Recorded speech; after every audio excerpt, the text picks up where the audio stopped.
വള്ളുവനാടൻ സാംസ്കാരിക തനിമയുടെ തലയെടുപ്പോടെ ചിനക്കത്തൂർ കുതിരകൾ നാളെ കാവിലെത്തും. പ്രസിദ്ധമായ ചിനക്കത്തൂർ പൂരത്തിന് എഴുന്നള്ളിക്കുന്ന കുതിരക്കോലങ്ങളുടെ തലവെപ്പ് ചടങ്ങ് നടന്നു. ബുധനാഴ്ചയാണ് പൂരങ്ങൾക്ക് പേരുകേട്ട ചിനക്കത്തൂർ കാവിലെ പൂരം. വിവിധ ദേശങ്ങളിൽ നിന്നും പൂരത്തിന് എഴുന്നള്ളിക്കുന്ന കുതിരകളുടെ നിർമ്മാണമെല്ലാം പൂർത്തിയായി കുതിരകളുടെ തലവെപ്പും നടന്നു.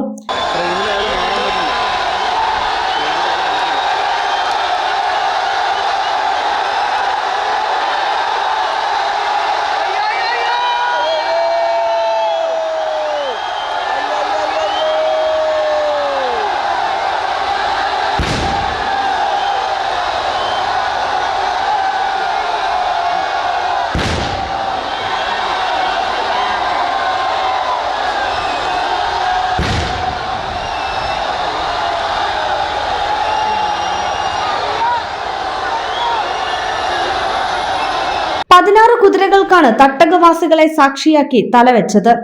ബുധനാഴ്ച വൈകിട്ട് 3 മണി മുതലാണ് കുതിരക്കോലങ്ങൾ കാവിലെത്തുക.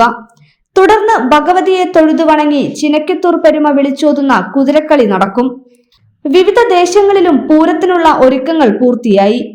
പൂതനും തിറയും തട്ടിന്മേൽ കുത്തും പെയ്തിറങ്ങുന്ന പാണ്ടിയും പഞ്ചാരിയും പഞ്ചവാദ്യവും ഇരുചേരികളിലുമായി അണിനിരക്കുന്ന ഗജനിരകളും വെടിക്കെട്ടുമെല്ലാം പൂരപ്രേമികൾക്ക് കണ്ണിന് കുളിർമയുള്ള കാഴ്ചയാകും. സംസ്ഥാനത്തെ വിവിധ കോണുകളിൽ നിന്ന് 10,000-ങ്ങളാണ് പൂരനഗരിയിലേക്ക് ഒഴുകിയെത്തുക.